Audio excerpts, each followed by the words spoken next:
엘리야를 보십시오. 갈멜산에서 어마어마한 대승리를 이루게 됩니다. 심지어는 하늘에서 불을 끌어내려요. 이건 여러분 보통 사람으로는 상상할 수가 없어요. 하늘에서 불이 내려와 버렸어요. 그리고 재물만 태운 것이 아니고 거기에 있던 물과 흙까지 싹 다 태워버렸어요.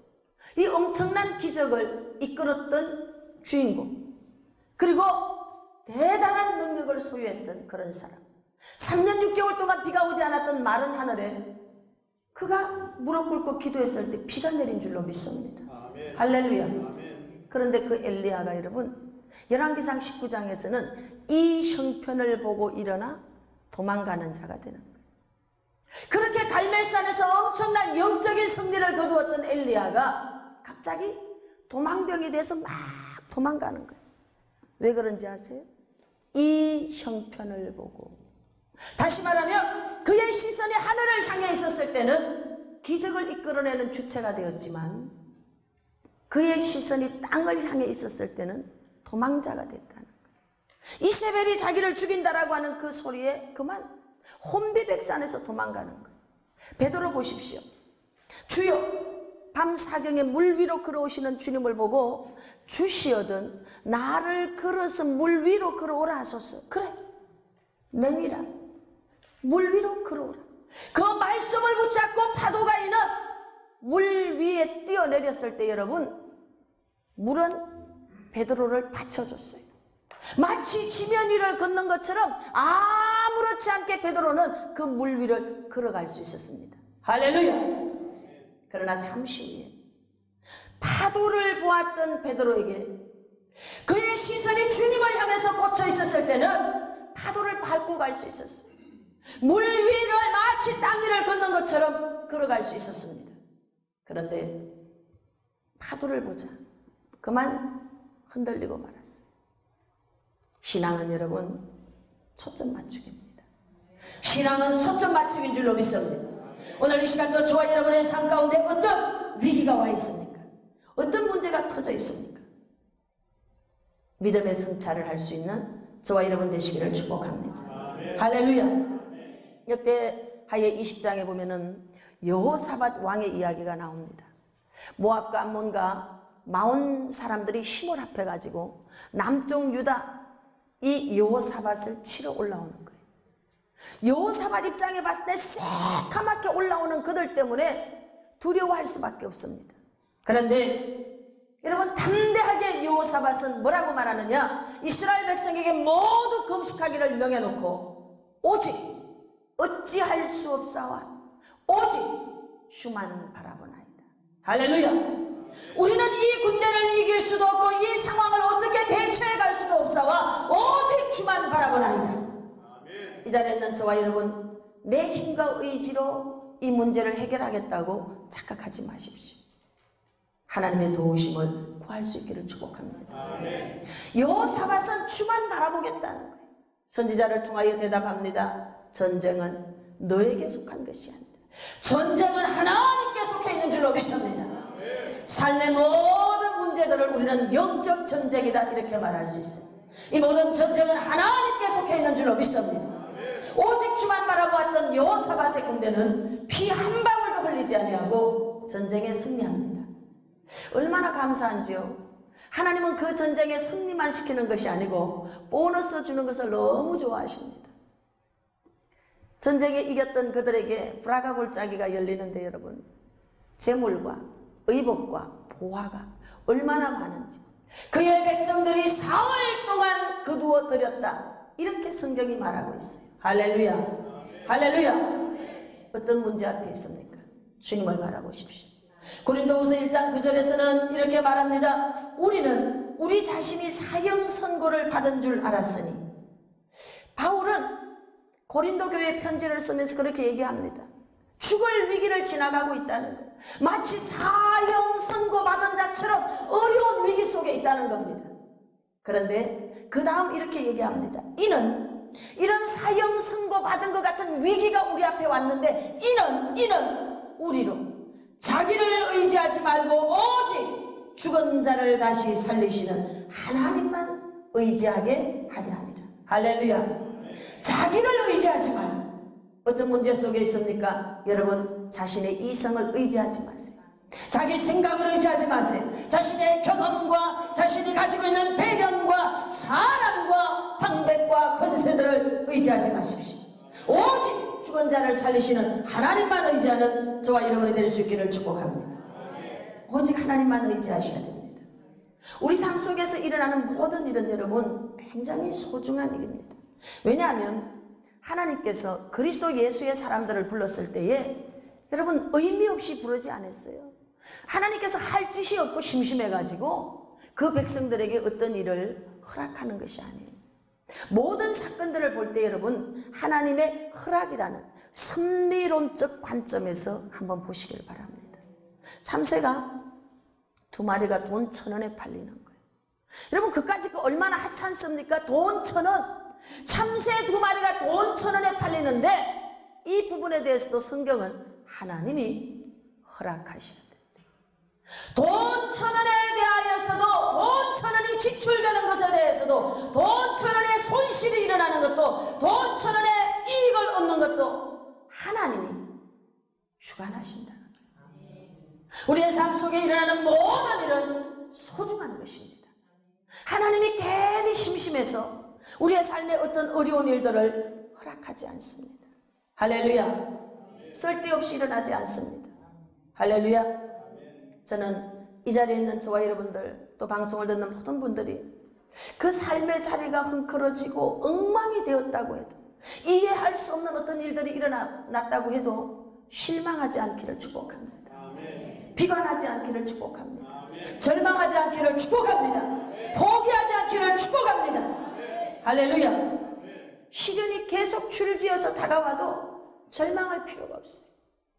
믿음의 성찰을 하시면 돼요. 걸어가던 걸음을 그 자리에서 멈추어 보시길 바랍니다. 어떤 일들을 진행하고 있었습니까? 그대로 멈춰라. 멈추세요. 더 이상 진행하지 마세요. 지금 뭔가 하나님께서 저와 여러분의 삶 가운데 개입하셔서 말씀하고 싶은 게 있다는 거죠. 이 일이 왜 일어났지? 지금 하나님이 나에게 뭘 말씀하고 싶은 거지? 이 일을 통해서 내가 배워야 될 것은 무엇이지?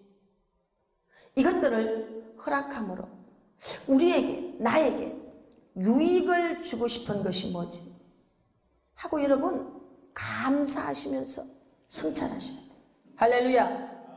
그러면 우리가 환경을 보고 두려워 떨게 되므로 범하게 되는 실수를 범하지 않습니다. 오늘 사울 왕을 보십시오. 백성들은 떠나가고 있고 블레셋 군대는 새카맣게 올라오고 있습니다. 와야 되는 사무엘 선지자는 오지 않습니다.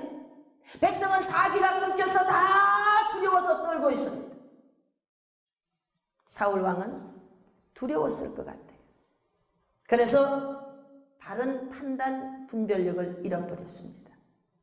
절대로 해서는 안 되는 실수를 하고 말았습니다. 두려웠기 때문에, 두려워 떨었기 때문에 통찰력이 없어진 겁니다. 하나님께서 이 일을 왜 허락하셨지? 하나님이 지금 나에게 뭘 말씀하고 있는 거지? 이거를 깨달을 수 있기를 축복합니다. 구약에는요, 제사장과 선지자 외에는 예배를 집도할 수 없습니다.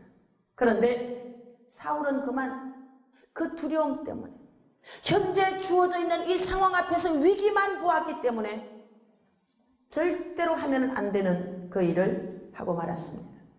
모든 사건 앞에서 가장 먼저 해야 되는 일을 저는 믿음의 성찰이다 이렇게 말씀을 드리고 싶습니다. 할렐루야. 늘 질문해 보세요. 주님, 지금 나에게 뭘 말씀하시고 싶은 거죠? 여러분 항상 주의 얼굴을 구하십시오. 저와 여러분들을 향하신 하나님의 생각은 재앙이 아닙니다. 하나님의 본심은 내 백성이 고생하는 것을 원하지 않는다는 거예요. 너희를 향한 나의 생각을 내가 안 하니 재앙이 아니요. 할렐루야. 평안이라는 거예요. 장래의 미래를 주기 위한 것이라는 거예요. 아멘.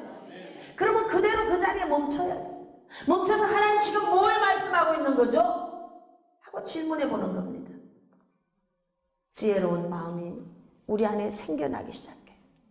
믿음의 성찰을 해나갈 때 우리의 마음이 하나님의 마음을 닮아가기 시작해. 주님의 마음을 닮아가기 시작해. 주님의 관점으로, 그 하나님의 관점으로 모든 문제를 보기 시작합니다. 여러분, 한 가지 일을 통해서 하나님께서는 저와 여러분들에게 여러 가지 일들을 깨닫게 해주십니다. 여러분, 하나님 정말 좋은 분이에요. 하나님은 정말 좋은 분이에요. 우리는 영적 존재라는 것을 여러분과 제가 인지할 수 있기를 축복합니다. 지금 사울 왕의 입장이 되어보세요. 이스라엘의 군대는 다 해봤자 삼천오합지졸이에요. 얼마나 기가 막힌가 하면 칼과 창을 든 자는, 칼과 창은 사울과 그의 아들 요나단밖에 없어요. 나머지는 싸우는 전쟁터에 나가는 용사들이 칼도 없고 창도 없어요. 당시 이스라엘 안에는 철공이 없어 칼과 창을 만들 수 있는 그런 장인이 없다는 거죠. 기가 막힌 상황이에요. 사울 왕의 입장이 이해가 됩니다. 얼마나 두려웠겠어요. 이 문제를 인간적인 방법으로 해결하기 위해서 자기가 제사를 드려버렸어요. 이게 바로 문제의 문제를 가져오는 결과가 되고 말았습니다. 아무리 얽히고 설키고 복잡한 문제일지라도 하나님이 개입하면 해결될 줄로 믿습니다. 하나님을 개입시키셔야 됩니다. 하나님을 그 문제에 끌어들이셔야 됩니다. 할렐루야. 내 생각, 내 방법, 내 경험, 이것으로 문제를 해결하려고 하면 계속 꼬이는 거예요. 안 되는 거예요. 안 되는 거예요. 영적으로라야 분별할 수 있습니다. 영적으로라야 해결할 수 있습니다. 여러분, 하나님은 우리를 지을 때에 분명한 목적이 있습니다. 예배 받으시고 싶었어요. 찬양 받으시고 싶었어요. 여러분과 제가 예배하는 자리, 찬양하는 그 자리로 돌아가면 나머지는 하나님이 하십니다. 아니 목사님, 그 뻥치는 거 아닙니까? 그 목사니까 그렇게 얘기하는 거 아닙니까? 아닙니다, 여러분. 성경 창세기에서 계시록까지 우리에게 끊임없이 이야기하고 있습니다. 너는 주만 바라볼지라. 너는 주만 바라볼지라. 네 방법으로 아무리 수고하여도 되지 않는다. 밤이 맞도록 그물을 내렸던 베드로를 보십시오. 아무것도 건진 게 없어요. 말씀 앞에 마음을 내려놓습니다. 주님의 발 앞에 앉아 있습니다. 다시 주님께서 말씀하십니다. 깊은 곳으로 가라. 어젯밤까지 내 경험과 내 방법과 내가 가지고 있는 이성적 판단을 가지고 깊은 곳에도 낮은 곳에도 더 깊은 곳에도 그물을 내렸을 것입니다. 그러나 아무것도 없어요. 그런데 그가 영적인 자로 다시 돌아왔습니다. 영적인 존재로 다시 세워졌습니다. 말씀에 의지하여 어젯밤 밤이 맞도록 내가 그물을 내렸지만 얻은 것이 없습니다. 그러나 말씀을 의지하여 그물을 내리겠습니다. 할렐루야. 베드로에게 하나님은 즉각적 응답을 내려주셨습니다. 아멘. 하나님께서는 우리를 정화시키고 깨끗하게 하기 위하여서 인생의 쓴 잔을 마시게 하십니다. 그것은 바로 주님께서 십자가에 돌아가신 그런 사건과 아주 비슷합니다. 우리의 삶 가운데 고통과 슬픔과 시련을 경험하게 합니다. 네, 이러한 고통과 시련과 아픔 앞에서 끊임없이 원망하고 불평하고 핑계대고 분노를 터뜨리는 사람들이 있습니다. 그러면 이 사람은 더 쓴 잔을 마셔야만 합니다. 오늘 본문에 보면 사울 왕이 하지 말아야 될 일을 하였습니다. 그 사건을 통해 믿음의 성찰을 하지 못했습니다. 사무엘이 왔을 때 뭐라고 이야기하느냐 하면은 이렇게 말합니다. 12절에 보니까 부득이하여 번제를 드렸나이다. 자기가 비록 제사를 드렸을지라도 사무엘이 왔으면 무릎을 꿇고 내가 잘못했습니다. 내 판단이 잘못됐습니다. 내가 하지 말아야 될 일을 했습니다. 라고 이야기해야 되는데 핑계대는 거예요. 이런 이유가 있었어요. 내가 이래서 그랬고요. 백성들은 자꾸 가버리고요. 아무도 없고요. 이러고 저러고 핑계대기를 시작합니다. 이것은 해결을 가져오지 않습니다. 그렇게 핑계대고 원망하고 불평하고 니 때문이야, 너 때문이야, 네가 그랬어. 다른 사람을 죄인으로 삼아버리는 행위를 할 때에 그의 삶은 점점 더 깊은 비극으로 가버린다는 거죠. 오늘 사무엘이 이렇게 말합니다. 13절에 사무엘이 사울에게 이르되 왕이 망령 때에 행하였도다. 왕이 왕의 하나님 여호와께서 왕에게 내리신 명령을 지키지 아니하였도다. 그리하였더라면 여호와께서 이스라엘 위에 왕의 나라를 영원히 세우셨을 것이거든 지금은 왕의 나라가 길지 못할 것이라. 여러분, 왕권을 뺏기는 거예요. 다음 아들에게, 그 다음 아들에게, 그 다음 아들에게 왕이 세습될 수 있는 엄청난 축복을 사울이 받았음에도 불구하고 핑계대기 앞에서 원망, 분노를 터뜨리는 문제 앞에서 자기 성찰을 하지 아니하고 영적으로 문제를 해석할 줄 모르는 미련하고 우둔함 때문에 그가 가지고 있는 권위와 권세를 박탈당해 버렸습니다. 여러분, 어떤 인생의 쓴 잔을 마시고 있습니까? 그 인생의 쓴 잔을 마시는 사람들은 깨달음이 있어야 돼요. 하나님이 지금 나에게 이것을 왜 허락하셨지? 이 사건, 이 상황을 나에게 왜 주셨지? 믿음의 눈으로 영적인 귀를 열고 눈을 열고 마음을 열고 들을 수 있기를 축복합니다. 자기를 성찰할 수 있는 저와 여러분이 될 수 있기를 축복합니다. 할렐루야. 박목을 시인의 빈컵이라고 하는 시가 있습니다. 그 시 내용 중에는 이런 내용이 있어요. 빈컵에 깨끗한 물이 담겨 있을 때 예쁜 꽃을 꽂고 싶어진다.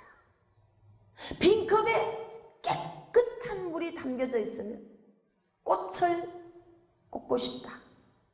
이게 사람들의 마음이라는 거죠. 여러분, 영의 눈으로 보십시오. 왜 나한테만 이렇게 하세요? 하나님 나만 미워하십니까? 나는 진노에 그러십니까? 아닙니다.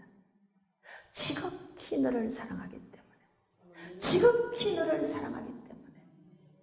할렐루야. 하나님의 방법과 우리의 방법이 다르다는 거예요. 과거에 우리 교회 다니던 어떤 가정이 있습니다. 아들이 오랜 세월 동안 대학을 졸업하는 여행에 갔다가 뇌를 다쳐서 뇌사 상태에 있었습니다. 너무 가슴이 아팠어요.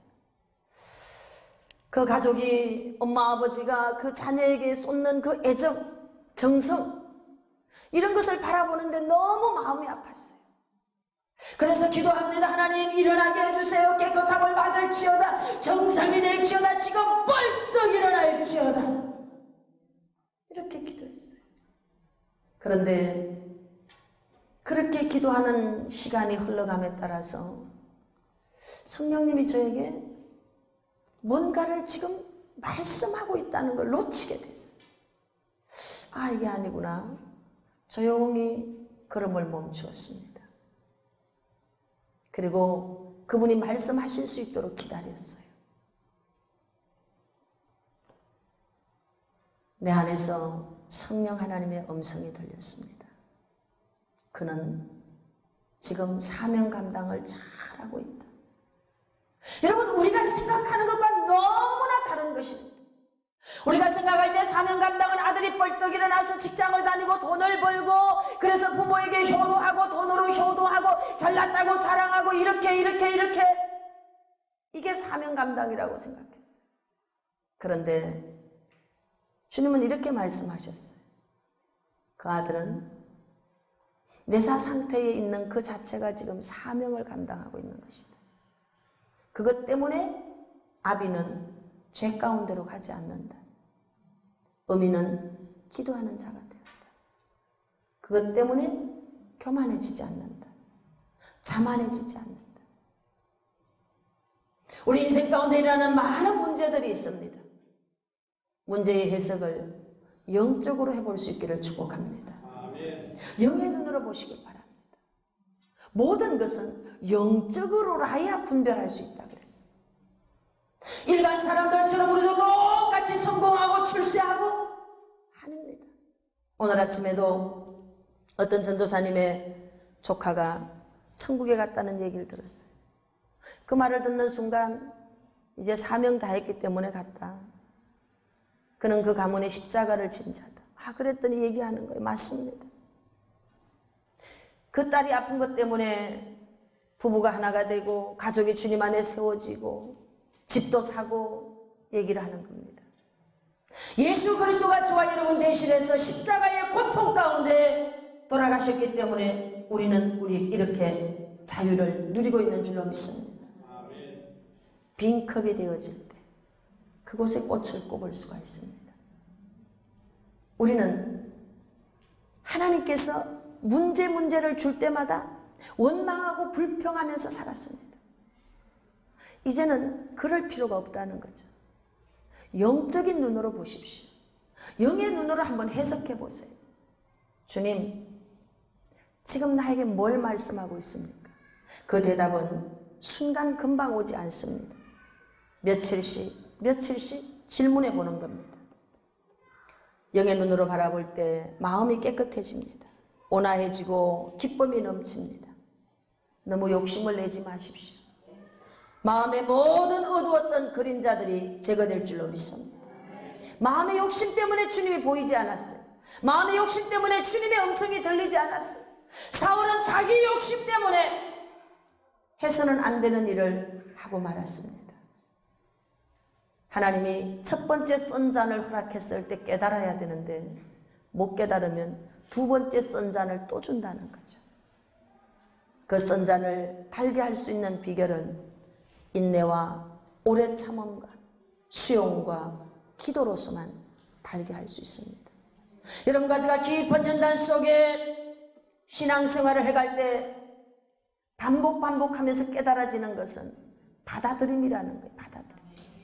우리 마음속에 불편함이 일어나고 우리 마음속에 평강이 다 깨져버리는 이유가 뭔지 아십니까? 받아들이지 못해서 그래요. 왜 나는 이렇게 살아야 됩니까? 왜 나에게만 이렇게 하십니까? 왜 나만 미워하십니까? 나는 왜 저 사람처럼 되지 않습니까? 나도 저 사람처럼 살고 싶습니다. 이미 그때 천국은 깨져버린 거예요. 왜냐하면 비교하고 있기 때문에. 여러분, 천국은 비교가 없습니다. 천국은 그저 하나님 보시기에 좋았더라만 있는 줄로 믿습니다. 너는 너고 나는 나예요. 나된 나로서의 이 모습으로 하나님 앞에 영광 돌리는 거예요. 그런데 끊임없이 난 누구처럼 되고 싶어요. 누구처럼 살고 싶어요. 받아들이질 않는 거예요. 시간은 여러분 금방 갑니다. 지금 주어진 그 상황을 즐기시길 바랍니다. 고통도 즐기시길 바랍니다. 즐거움도 즐기십시오. 지나고 보니까 10년이 순간이더라고요. 그 당시는 매우 고통스럽고 힘이 들고 어려웠지만 지나고 나니까 그 10년이라고 하는 시간이 한순간에 가버렸어요. 잊어버렸는가 했더니 10년의 시간을 또 다시 찾아주시. 할렐루야. 받아들이세요. 인정하세요. 여러분의 자녀가 여러 가지 문제가 있는 거 인정하고 받아들이세요.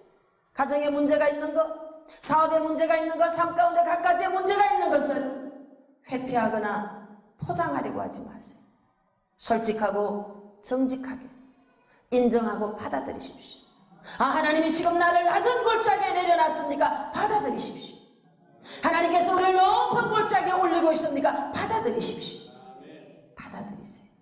이 수용하는 훈련이 굉장히 오래 가더라고요. 이 받아들임의 영성이라고 하는데 이게 여러분 그렇게 만만한 것이 아니더라고요. 이러한 훈련을 받을 때에 계속 핑계대기와 원망, 불평, 분노 속에 살아간다면 계속 쓴 잔을 더 마셔야 됩니다. 모든 상황 앞에서 우리가 가져야 될 태도는 성찰입니다. 하나님, 지금 나에게 뭘 말씀하고 싶으십니까? 지금 우리가 깨달아야 될 것은 무엇입니까? 시편 49편 20절에서 이렇게 말합니다. 존귀에 처하나 존귀에 처하나 깨닫지 못하는 백성은 멸망하는 짐승과 같다. 여러분, 골로새서 1장 6절 깨달을 때 열매가 맺어진다고 말씀한 줄로 믿습니다. 깨달아야 됩니다. 이렇게 질문하십시오. 주님, 저에게 지금 말씀하고 싶은 게 뭐죠? 인간적인 방법으로 해결이 안 됩니다. 블레셋 군대는 새카맣게 쳐들어오고 나의 사람들은 도망가고 있고 남아있는 사람들은 두려워서 떨고 있습니다. 나는 어찌해야 될지를 모르겠습니다. 주님, 뭘 말씀하시고 싶은 겁니까? 주님에게 질문하세요. 깨달음이 올 때까지 질문하세요. 반복되는 질책 앞에서 핑계대기를 하지 마세요. 반복되는 사건과 사고와 문제 앞에서 원망하거나 분노를 터뜨리지 마세요. 반복되는 손해 앞에서 여러분 불평하지 마십시오. 지금 여러분들을 독대하기 원하시는 하나님의 사인이 그렇게 전달된 것인 것을 깨달으시길 바랍니다. 조용히 하나님 앞으로 나아가십시오. 그리고 솔직하고 정직하게 여러분들의 마음을 쏟아놓으시길 바랍니다. 하나님은 너무 좋은 분입니다. 하나님은 너무 좋은 분입니다. 하나님께서는 사건과 위기 앞에서 변명하지 아니하고 핑계대지 아니하고 분노하지 않는다면 틀림없이 말씀해 주실 것입니다. 그 말씀을 듣고 걸음걸음을 떼어나갈 때 하나님께서는 소원의 항구로 우리를 인도해 가실 줄로 믿습니다. 할렐루야. 인생의 위기 앞에서 믿음으로 자기를 성찰할 수 있는 저와 여러분이 될 수 있기를 축복합니다.